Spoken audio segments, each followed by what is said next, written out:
Okay, everybody. I think we'll get a start now. So thanks for joining. Hi, Eshita. Thanks for coming on live.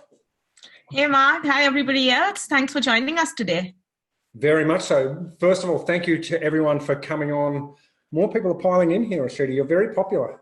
We've got a lot of people coming online, which is fantastic. So thank you for taking time. I know that we moved this from about a week ago. There was a lot of things happening, which made us feel like it was just the best thing to do to just put this aside for a week or so. And I'm very, very glad that we did, and we've had some good conversations in the meantime. So I've got a bit of a surprise for everyone today. Dave Kenyon's actually unable to join us, so he has, however, supplied us with a number of videos to fill in his spot. And of course, he's a video marketing strategist, so that's fairly apt. I'm a little bit nervous, actually a lot nervous about the technology. So I've tried to install his videos inside a PowerPoint, inside Zoom, and then we're going to webcast that. So I'm sure there's plenty of things that could possibly go wrong. So please, let's bear with us when we get to those pieces. But Dave's been not kind enough to send us through his content to share. Okay, so today we're going to talk about personalisation, of course, how to personalise your outreach. And we're coming at it from three very distinct angles. So the good thing about that is and we're going to talk from a marketing perspective, and that's why we've got superstar Eshita here. So Eshita is without doubt the #1 marketing person that I know of who's got a strong focus on lead generation. So there's lots of people that are really good at marketing, but when it comes down to trying to drive leads and start conversations, I absolutely trust Eshita and admire what she does. So Eshita and I used to work together at Sales ITV, and we've remained good friends and colleagues along the way. So I've been very closely watching her development, and of course she's across at Rocket Agency now. So Eshita's going to talk about the marketing angle. Dave's going to give us some video strategies, so we've got those on video that we can share, even though he's not here, with you, that will enable you to be able to reach out in a really compelling way, either from a marketing perspective and from a sales perspective. And then, of course, I'm going to give you my sales strategies around how to personalise those messages, those outbound. So we're going to cover all three of those sort of areas. So the good thing about that is you'll get a really wide view and you'll see how they all fit together. The bad part about that is there's definitely going to be some aspects of this that's not going to be as relevant to you as some of the others. So just bear with us as we go through those, because I'm very confident you're going to walk away from this webinar today with 2 or 3 really, really powerful things that you can implement straight away. Some real quick housekeeping for you. So this is being recorded. We will distribute it, distribute it out through the normal channels. Slides will be made available, and we'll give you the option to grab some more resources that Eshita has generated over time. In the past, we've had so many questions we've been unable to get to everybody. So if you've got questions and we don't answer them all at the end, feel free to email them to me, and then what we might do is have another chat. We'll record that and then distribute those if there's lots and lots of questions. And don't be shy to reach out for a conversation to either Eshita or myself or Dave if you want to get more information about any of the specifics that we talk about today, because this is about sharing information, and it's about, you know, we're doing this because we want to have conversations about the things that we're talking about. Today's agenda, really quickly, we're going to talk about why we need to personalise, give you some poor examples of personalisation that's failed so that you can compare that with what you've seen and perhaps what's going on in your space, give you some idea around the mistakes that you can avoid, talk a little bit about marketing versus sales and how the personalisation needs to change from between the two strategies, and then give you some really cool things that you can go away and do. So again, we want to give you some stuff that you can apply. So Eshita, is there anything you'd like to say in the introduction? Well, I'd just like to stick around, because there are so many things that we're going to speak about. We're going to cover things on the strategy aspect of things and give you some ideas on the tactical aspects as well that you can implement starting tomorrow or even today if you're sending out an email or communicating with your leads. So let's get started.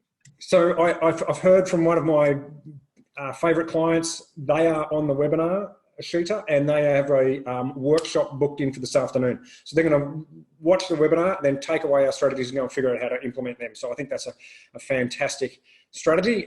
So the pressure's on us to provide something for them to go away and talk to and implement. No pressure. All right, so let's see if I can get Dave's first video to work. I'm not nervous at all. Hi, I'm Dave Kenyon from Hitfire Marketing. I'm a video content strategist, and I help businesses create conversations to drive customer action from video storytelling. So I've come from a B2B marketing background. I've worked in HR tech over the last 9 years, and I'm also a former actor. So I understand what it's like to be in front of the camera and behind the camera, and I can help you get more comfortable being in front of the camera and be more approachable. I look forward to sharing some of my video personalization tips with you shortly.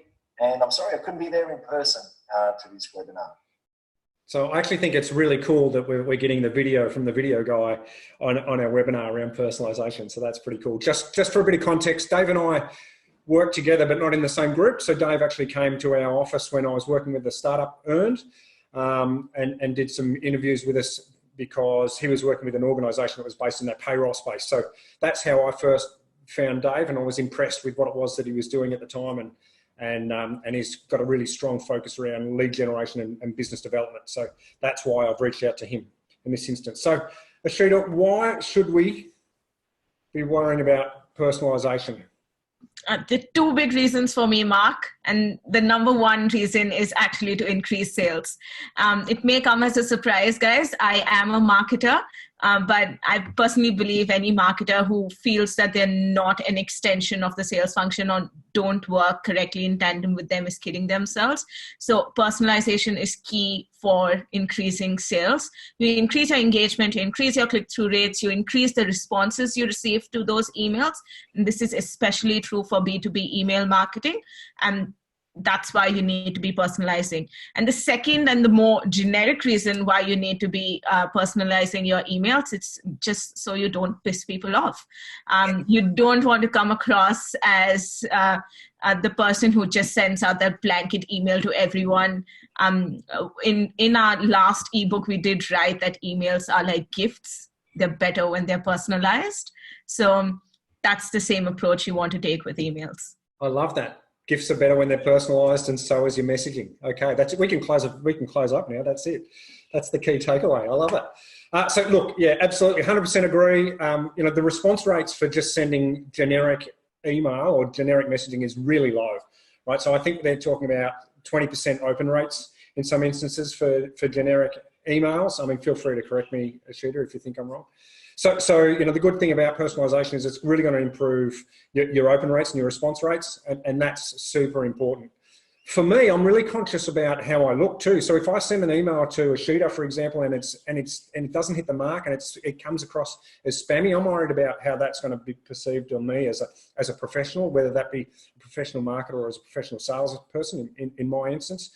And increasingly, I think we've got to have a mindset around, you know, is our outreach going to be considered as spam, and what are some of the commercial impacts for us, you know, from a business perspective? So obviously the legislation's getting tighter and tighter around what you can do with people's email addresses and what you can't. And also, you know, what the dollar damage can be to your reputation. You know, building a good quality list is really important in marketing and sales, but if you trash that list, it's got a dollar value. You know, like if people aren't engaging with you, then it's literally costing you money, and it costs money to replace that. So, yeah. So I wanted to give you a bit of an overview of the sorts of things that I think we're up against. And I'm just sharing a couple of outreaches here that I've received recently. And I think these are, you know, this is really poor, but it's important because even if you're sending emails, you know, you're going to be in the same inbox next to this type of email. So this is something that came into my inbox. You know, hi, it's not personalised at all, doesn't even have a high mark. And it's, you know, an outstanding offer for the Atlanta Pet Fair and Conference. So I've got no interest in the Pet Fair and Conference in Atlanta. So this could not be, this is so irrelevant, it's not funny. So all I'm doing when I get this email is I'm looking for an opportunity, whether I need to delegate it to somebody else, whether I need to do something about it, whether I can delay replying or whether I can delete it. So in this instance, of course, I'm going, bang, I can delete this email safely. And that's the challenge. If I'm sending an email if someone's sending an email to me and they're in my inbox next to this message, then I'm just going to go try and keep deleting. So if you don't have clear levels of personalisation, it's going to be really difficult for you to get that cut through, and you're just going to end up being deleted. So we don't want to end up like this person. And I just did want to share that personalisation extends across tools beyond email. So we're going to talk a little bit about email because this is a visual medium right now. So it's easy for us to show you on text, but of course, LinkedIn, I'm very passionate about LinkedIn, of course, but we need to be using personalization in our connection requests. And this is a fail in my instance, in my mind, an absolute fail. So whether it be LinkedIn, whether it be social media, email, telephone, we've got to be using personalization. I don't know if you've got anything to add there, Eshita. Yeah, to your point, Mark, regarding the email that you showed earlier, especially during this time where most of us are actually living and working in isolation. I'm not sure if everyone agrees to this thing, but at least in my case, my inbox is actually blowing up at this point. The simple conversations that I would have with my colleagues and my partners at Rocket, where we would just, look up the screen and have a quick chat or, speak to my desk buddy or whatever that is, that's all getting translated into email at this point. So You're just having so many communications to deal with. You want to make sure that your message is, as you said, relevant and on point. Otherwise, it's just going to go in the in the deleted inbox. Yeah. Yeah. And if you've got an extra 20 or 40, 50% of volume, then you're going to be even more particular about who you're engaged with. So just before we get into an argument, I wanted to share this one. I've actually retyped this because this came from a very large software supplier who you would all know arrived in my inbox last week. And I think this is a really poor example of outreach with no level of personalisation. The fact that they've created a forward, FW, as a subject line, and then sent that through saying, hey, I know this is not really a forward message and I apologise for the deception. This is what we're up against. So many people are trying to deceive, trick, us into engaging with them. It's all we're looking for is how quickly can we delete these messages? How quickly can we get them out of our inbox? And if we delete them and nothing happens, then hey, I've dealt with that. I don't need to do anything.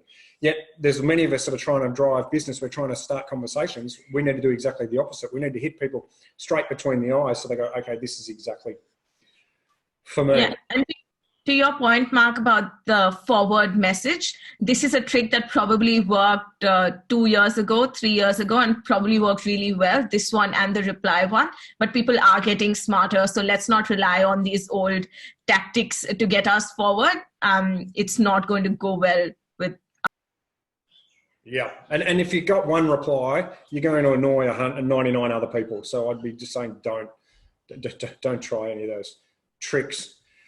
Okay, so how do we end up with such a bad bunch of messaging? Well, Eshita, I blame you.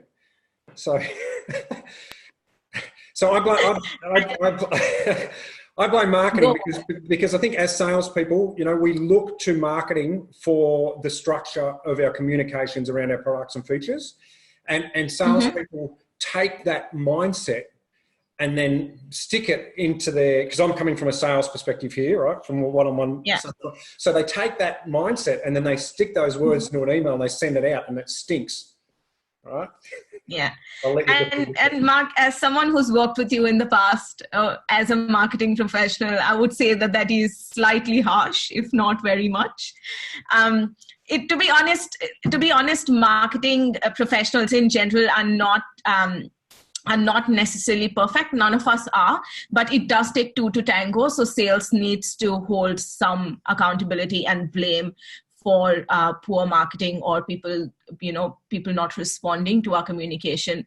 And in that sense, I'd put it this way: if a marketer doesn't communicate the types of campaigns that they're running to their salespeople, the kind of communication they expect from the market, or not even speaking to sales before taking a campaign live, that's something that's really missing and that needs to be fixed. Likewise, from a sales point of view, if the sales guys aren't giving good feedback on the quality of leads that are coming through, conversations that they're having with their leads, then that's a missing gap. That miscommunication leads to what I like to call email malfunction. So that's what's happening here. It's because the two teams are not behaving as one team. That's why we are in this place where we are pissing people off.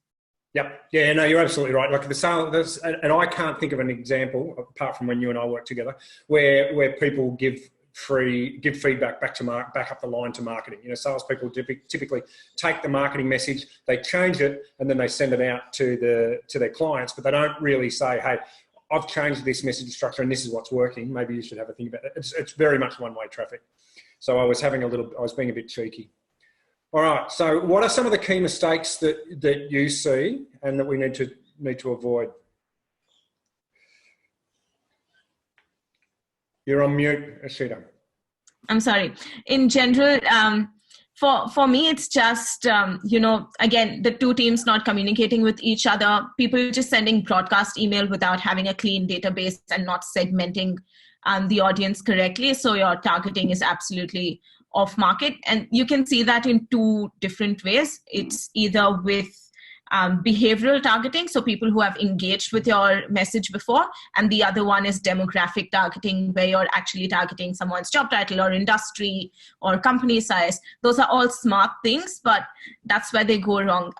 Another thing that I see going wrong is people just not responding to leads that actually email them back. And there couldn't be a more gross mistake when it comes to personalized communication. If you're sending comms and if you receive a reply and you're not, taking action from there as a human, you're not converting that online relationship that you have to something that's from one to many to one, then you're making a big mistake. Yeah. Okay. Yeah. So look, I agree with all those. So I think, and I think this is going to we're going to cross over a little bit too wide. People start with too wide a target market. So they go, I just want to talk to people in sales in Sydney, rather than really drilling that down and having a really good picture of their ICP. So the narrower you can make that, the better off you're going to be.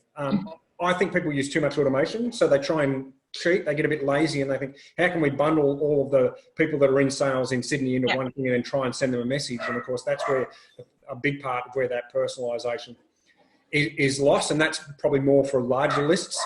I would actually say it's not too much automation that's a problem. It's poorly managed automation that's a problem. What do you mean by that? Can you share? For example, if you've got many businesses might just go to an agency and say, hey, can you create some automation workflows for me? And I want to send a sequence of emails, and we'll do that. And that's fantastic. And we'll look at the buyer journey. We'll look at the messages that are being put forward. We'll look at the senders. We'll do all of this work.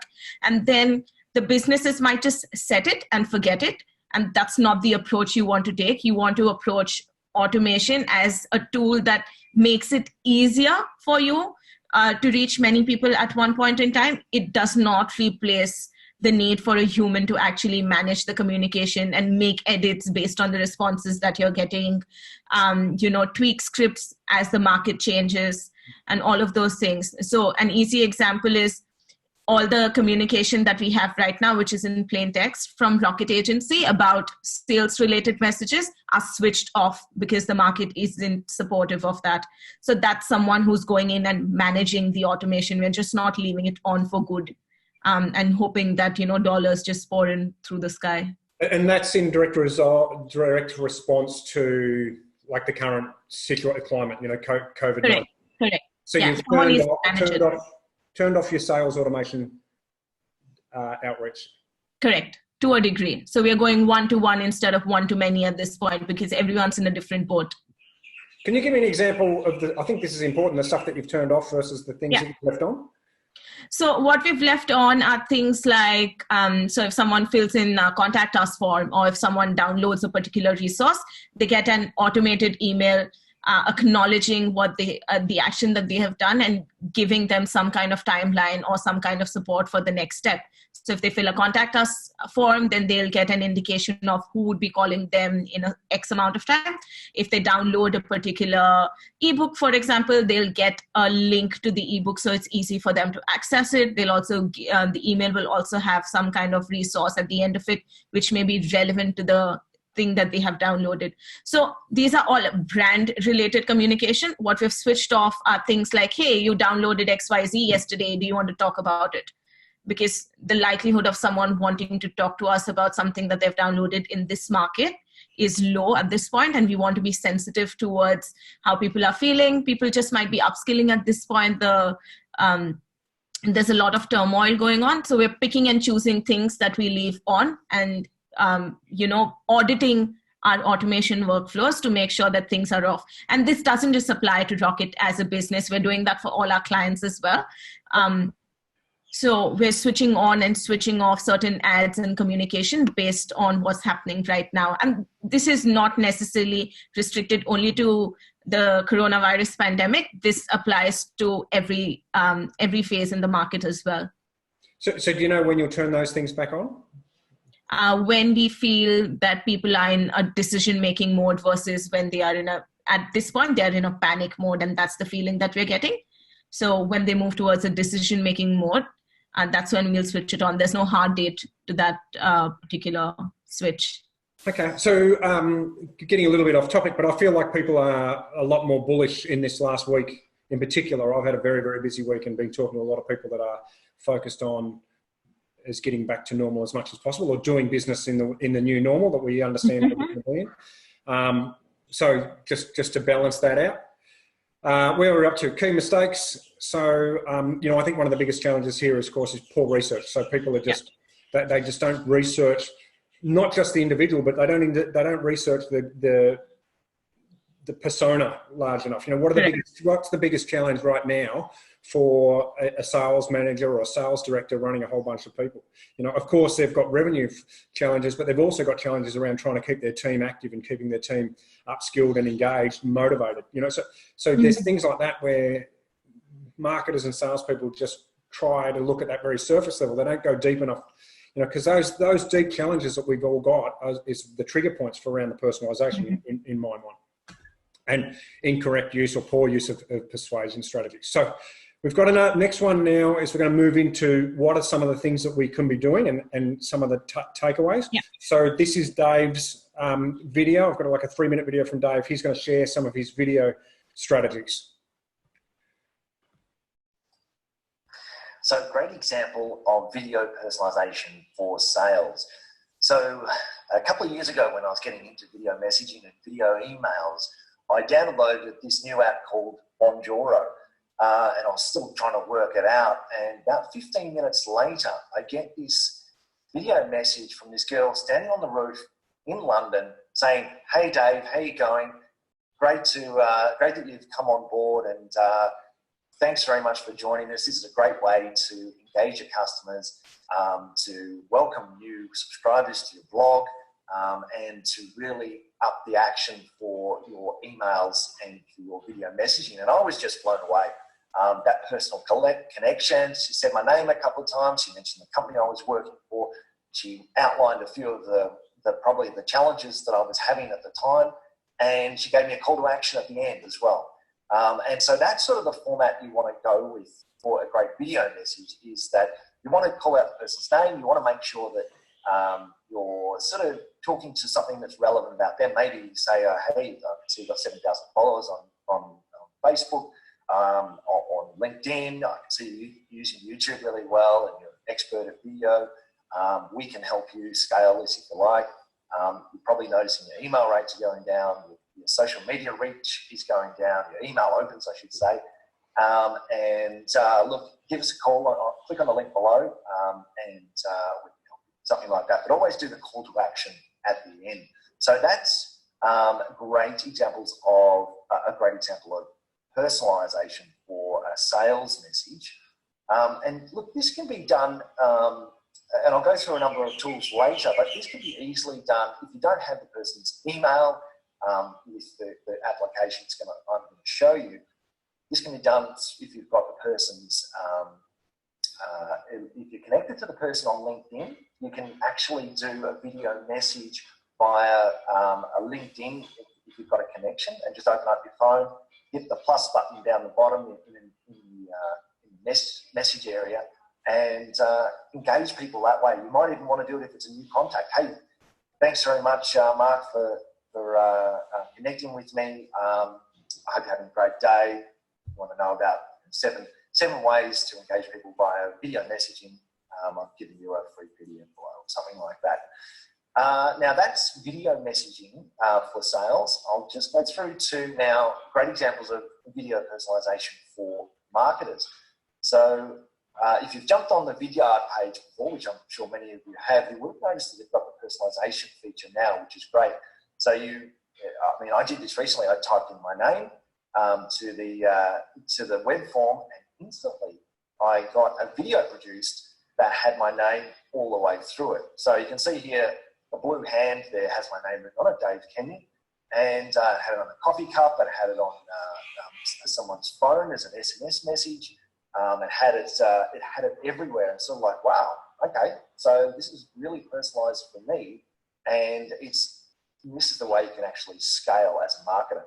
And obviously, all these applications that I'm going to be talking about soon, you can fit into your video funnels or into your normal marketing automation through CRM marketing automation platforms. So there's some great examples of the way to personalize your messages for sales and marketing. And we'll get on to the next section very soon. Okay, so that's Dave's share around a couple of really simple strategies that you can use, one for marketing and/or for sales. I love this idea of using a connection request via video. I'm definitely going to try that out. I've had a sneak peek of the next video that he shares towards the end, and he's got some. He's going to share some tools for us to use in there. So that's pretty cool. So Eshita, what's your theory around how to personalize in the marketing space? So you don't have control of the slides, do you? No, I don't. Okay, that's up to me. You'll have to tell me when to move from one to the next. Alrighty. So I'm just going to give some tips on how to personalize one-to-many when it comes to email marketing. And most of these tips are applicable in a B2B environment versus a B2C environment, but some lessons can be translated to B2C as well. Yeah, the first one is just to be outcome focused, and that means every email should have a purpose. So I've given an example in the next slide. This is an email that we've created for one of our clients that distribute alcoholic beverages. When it comes to outcomes can be seen on two sides. One is the outcome of the person who's receiving the email, and then is the outcome of the sender. So for me as a sender, my outcomes for both these emails that look fairly similar is very different. The first one is introducing a new range of wines. So my outcome was to get higher click-throughs, which is to get higher engagement from the audience, so they see the new products. Whereas the other email, it was purely a sales email. My outcome there is measured in absolute dollars. So the more dollars we earn from that particular email, the more successful it is. So your outcome is different based on what you're running. Now, the second tip that I have for you is to target better, which is to clean your database. I touched on this before, but you can segment your data based on their behavior and not just demographic. Most people stick to the demographic side of things, and I think they miss out on it. To give you an example, if Mark was running another webinar next week on a similar topic, I would recommend to Mark to send one email to his database in general, which is relatively blanket, which would go on the lines of, hey, I'm running another webinar and yada, yada, what the outcomes of the webinar are. But in terms of everyone who's attending the webinar today, all of you would receive a different email going on the lines of, hi, so-and-so, thanks for attending the previous webinar. I'm running another one on similar lines. Please attend it. So you're just creating some kind of personalization and making the opposite person feel good about you knowing about their behavior and not treating them unwisely. Yes, Mark? And I think you start to build a relationship with that sort of thing. So when you treat people slightly different based on the way that they behave with you, I think the relationship becomes richer and they're more likely to stick around, because it feels like there's more in it than just a standard conversation. Correct. And I know you're doubling the work because you're basically saying, I need to send 2 emails, right? So I need to send an email to my database who haven't engaged. I need to send another email to, so it's double the work, but I can absolutely see the value in there. Do you have any data around how much more sticky you would be as a result of doing that? I think it's all industry relevant as well and depends on how well you communicate with someone. So there are no firm numbers that I have for you, but 100% from past experience, if someone has engaged with your content before and you treat them as such, don't ask someone who's filled in 1 form on your website to fill in another 3 forms, then they will appreciate it. And you can see that with the responses you get on email. Okay. Yeah. The next point is just to be relevant because people know it's a broadcast email. Again, it's 2020. Email marketing has been around for a while. Poor email marketing, unfortunately, still exists. But people know it's a broadcast email. So to give you an example on the next slide, there's an email that I received from Neil Patel. Now, Neil Patel is one of the digital marketing gurus out there. He's really good at email marketing. And this is something he sends out to his entire database. If you see his email, it was sent to me around December in the first week, and it's around the holiday season. It's not necessarily around Christmas because Neil doesn't know whether I celebrate Christmas or not. He's also sending something that has 3 links. So there are 3 options because it's a broadcast email. So at least one of them should be relevant to me. So if you have any doubt about what kind of content to send to your database, know that you can, give people some kind of optionality so they are compelled to choose one or the other option and then they engage with your content. On the other hand, I received another email, which is on another slide, from a company which is called Tonic Health Media.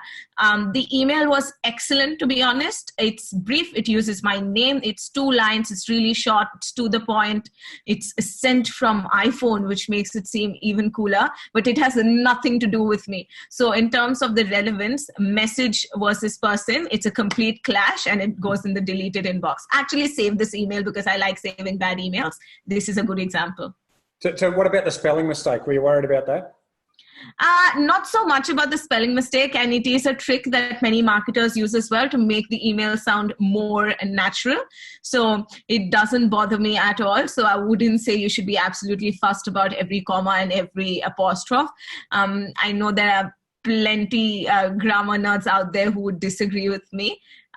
So I would say just stick to your style of emailing. So make sure that when you type an email as a broadcast, make it sound natural, as if you would be writing it to someone, as if you would be writing it to one person. And that's how you can, let go of those mistakes. Yeah, look, I'm definitely leave the odd mistake in there. I mean, I make plenty of mistakes, so I don't have to try very hard. But yeah, I agree. I think it makes it a little bit more real. So okay. Don't get too carried up on that. Okay, sorry, I've interrupted. No stress. The next one is another trick that we use. I won't say, I think trick was a bad use of word, but it's one of the strategies. You need to blend your HTML brand emails with your plain text emails.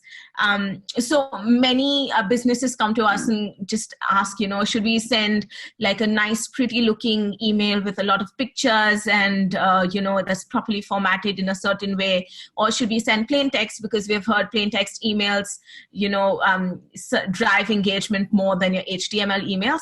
I believe it's the combination of the two that's actually going to lead to a winner. So I've given an example from one of Rocket's emails that we've built. So if there are any mistakes, I apologize in advance. With this particular one, if you download our Google Ads guide, which is one of the most popular downloads that we have online, you get sent your brand email almost immediately. And to refer back to our previous conversation, Mark, the email on the left-hand side is the one that's still on for us right now. Okay. And it's just sent immediately. Now, you won't send a plain text email in this format because people know that emails are automated. If someone's downloading something at 2 a.m., they know that Joe Blogs isn't sitting there typing out a thank you email and sending it out to you. So it's okay for it to be branded. In fact, it is preferred if it's branded because it deals with the urgency of the message and it gives the immediate value into your inbox.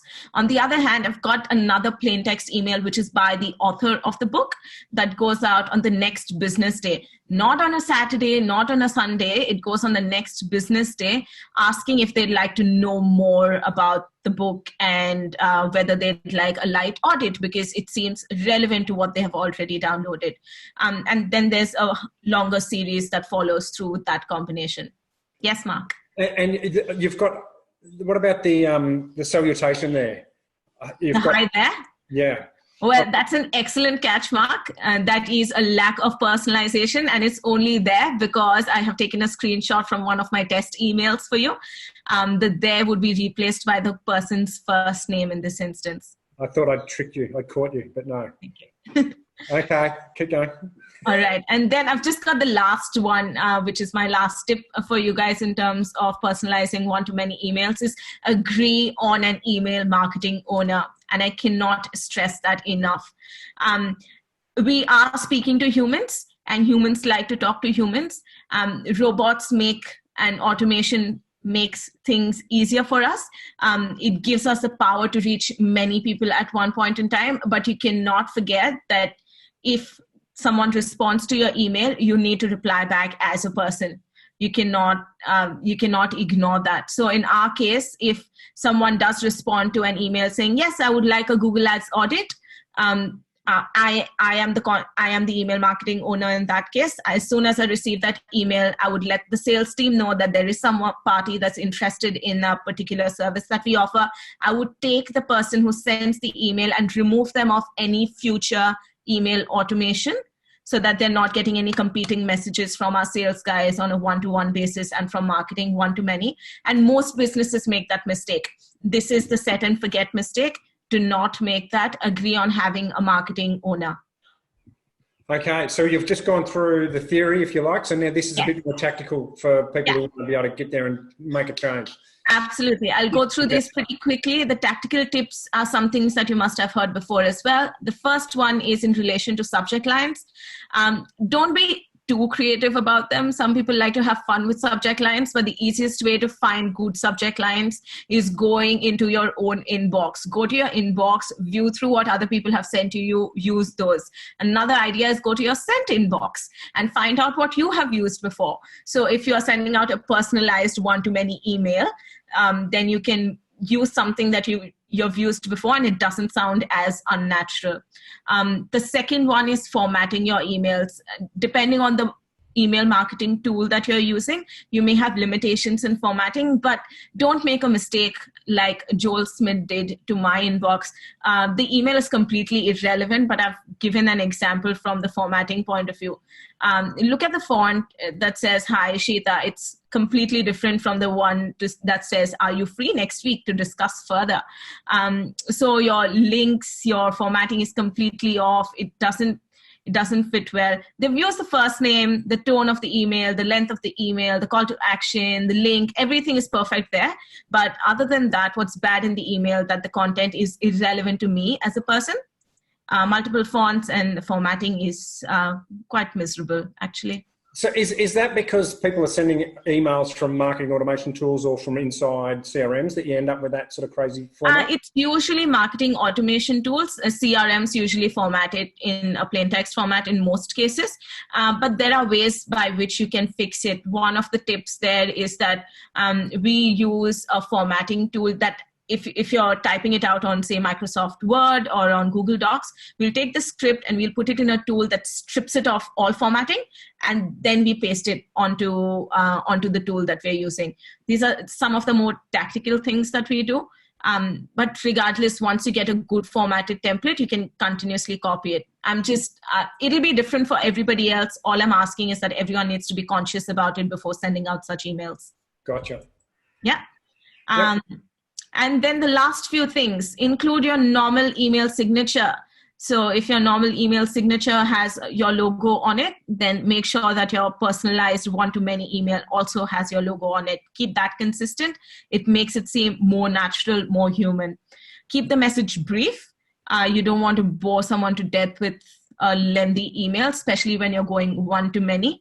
One trick is to flip the email. So, you usually write a brief and then you ask someone to do something. So please advise me on XYZ. What we used to do at Sales ITV is something that I used to practice with Mark and my team there, was flipping the email. So you start the email by saying, hi, so-and-so, please advise me on XYZ, and then give the brief so they understand what you're talking about pretty early in the email.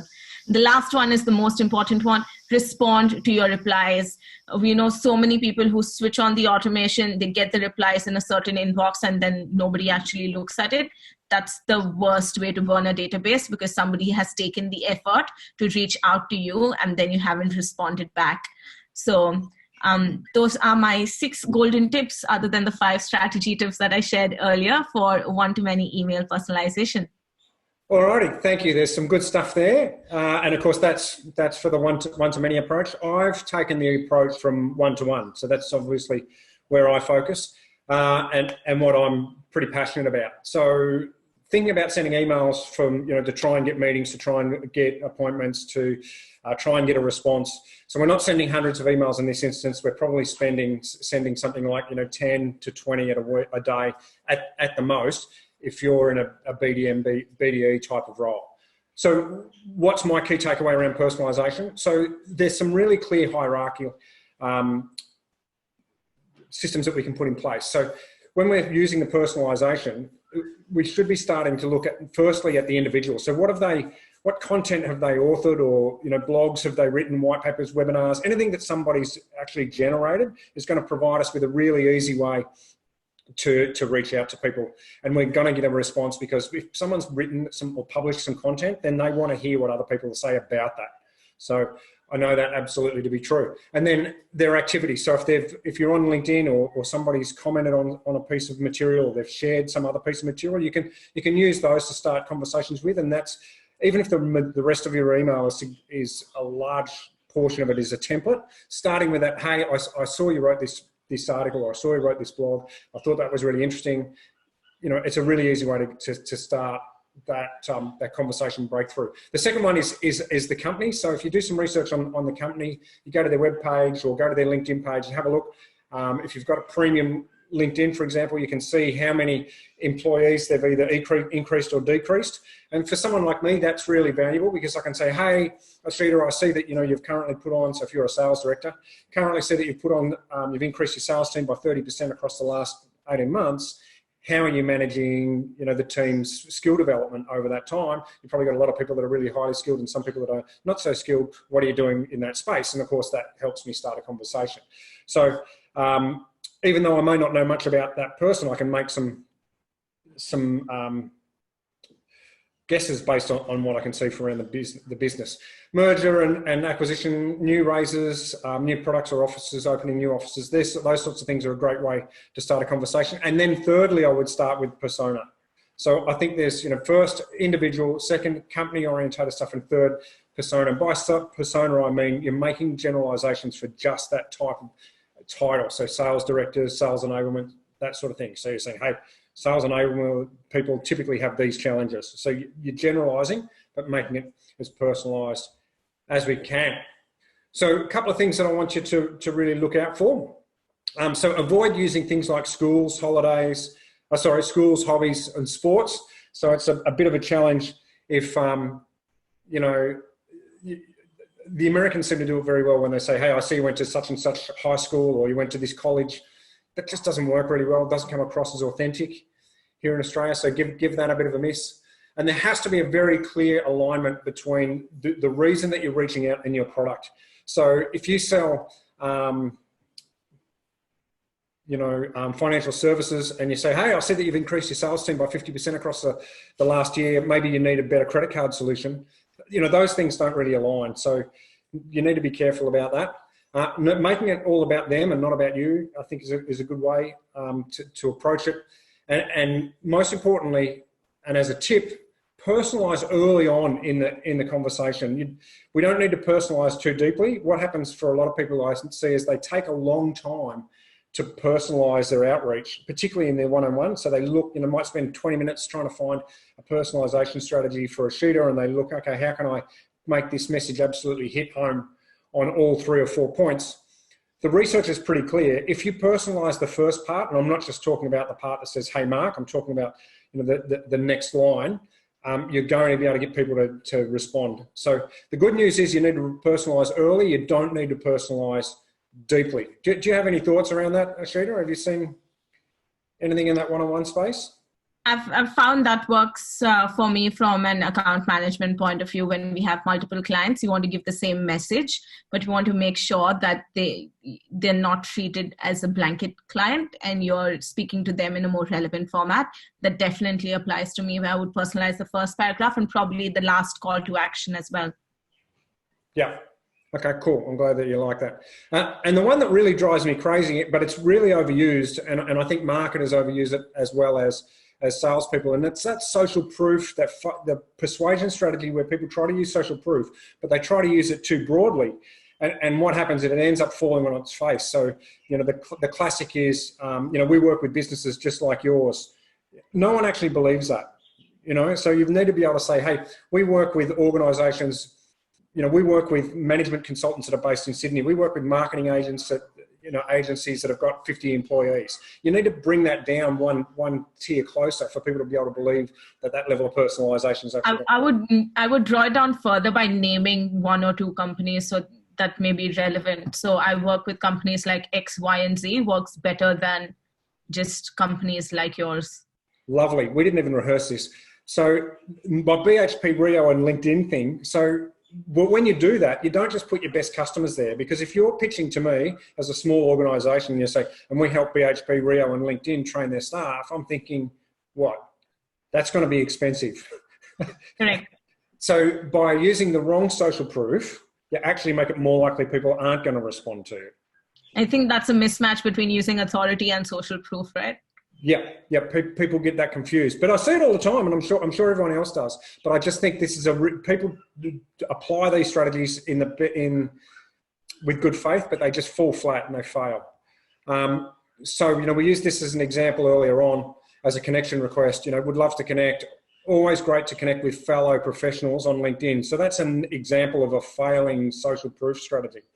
If this gentleman's sending out 100 of these connection requests, I'd say that he's getting probably 10 connections, right? Whereas if he just took that time, the same amount of time, and sent out 10 or 15 connections, he'd get 10 or 15 connections if he used a little bit more personalization, okay? And so using my strategy of individual as the number one credible reason to engage. Loved your recent article, my blog around LinkedIn feed. Cleaned that up, great. So I'm going to engage with that.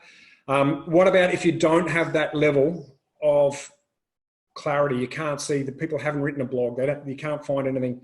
So here is my cold email. So I hope you can all see that. I keep looking to the left because that's where my monitor is.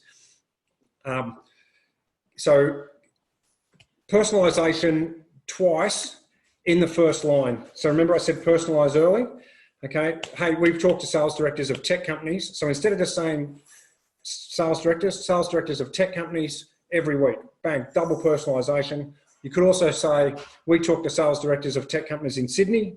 And I think most people, if you're doing one-to-one personalization, they can narrow it down by that much. You only need a basket of 15 to 30 leads with the same attributes, I think, to be able to drive this sort of level of personalization. And that's going to massively increase the amount of people that are going to respond.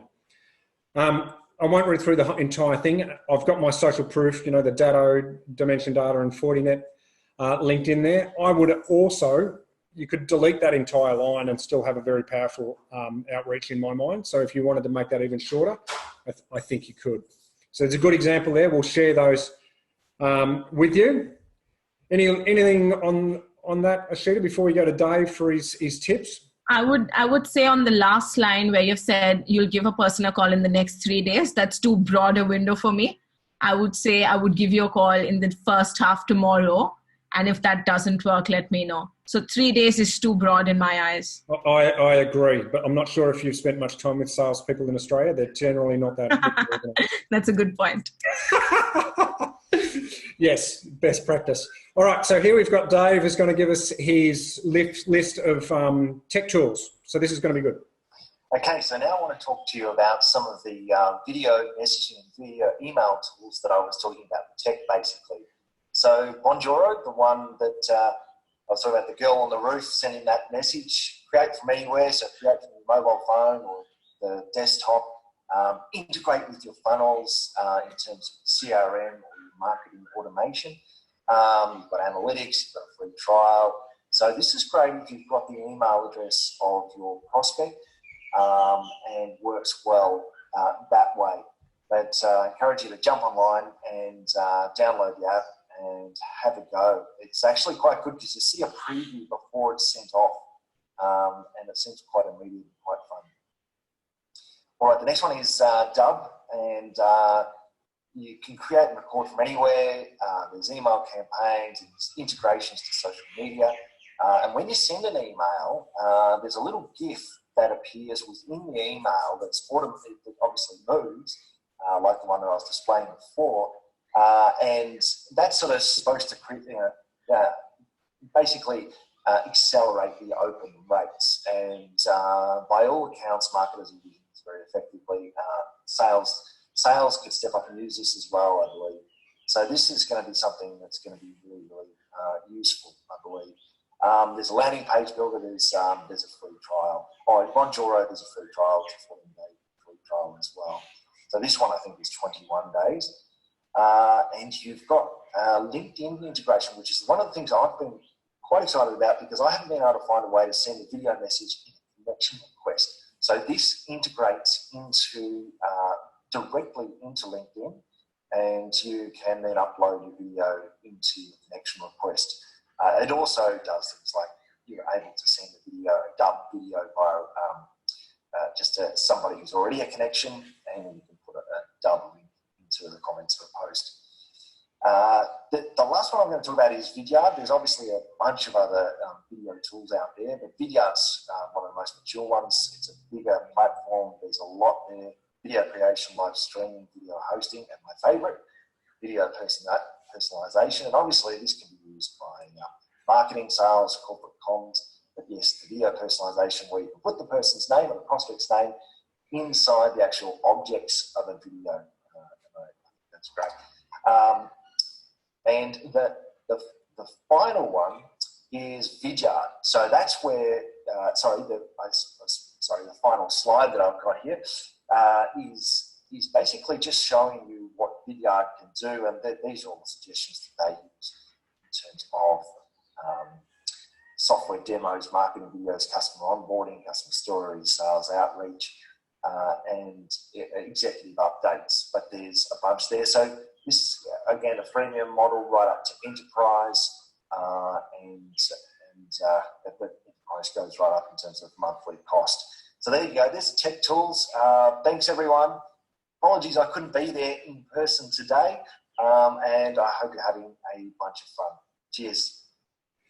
All right, thanks, Dave. I can't believe how well that tool worked. I'm excited to be able to get people to video in the future. So look, I've been using Vidyard for a long time myself personally, and I've had some fantastic results with outreach using video.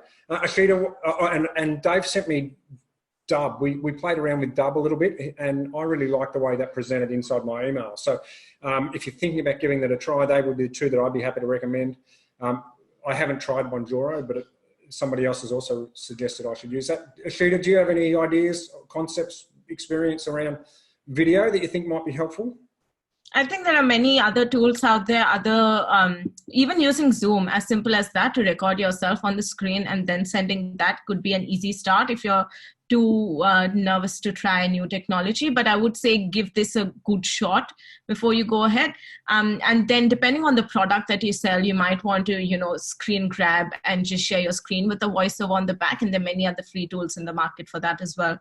I just know that with video, the engagement rates are always higher than it is with something that's static. So you want to make sure you include that as a part of your messaging strategy. In terms of one-to-many marketing, Wistia is a tool that I've used many often. That's WISTIA. That integrates with CRM systems as well. And you can send email comms off the back of engagement. So if someone's watched 10% of a video, they would receive a different email to someone who's watched 75% of a video. So that's another strategy as well. Okay, so that pretty much brings us to the completion. And I can't believe, look at that, the time. We've got 3 minutes to go. Geez, we're good. Is there any chat questions there, Eshita? Can you check? So if you want to have,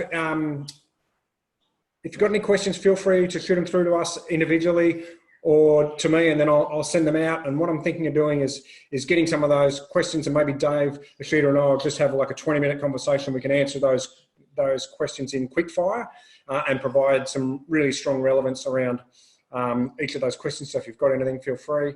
Eshita, thank you so much. I know how hard it is to allocate time. You've actually got to spend a fair bit of time to build these things to make them happen.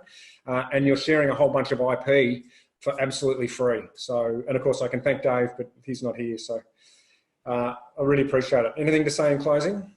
Well, no, just thank you, Mark. And I wish everyone's at home safe and healthy. And I hope that the tips are useful to you in your comms in the next few days and the weeks that follow. Yeah, look, I'd love to hear how people have been able to use any of these strategies to be more effective. I mean, that's what keeps us going, right? So if people Absolutely. can take a couple of our strategies and be better, then we'd love to hear it. Yeah, absolutely. And I'm open to questions. So you've got my email address right there on the screen. If you can't think of one right now, just feel free to reach out and I'll respond back personally. Okay, and with that, I think that wraps up the show. Thank you very much, everybody. We really appreciate you taking time out of your day to come and see us. Ciao. Thank you, guys. Bye-bye.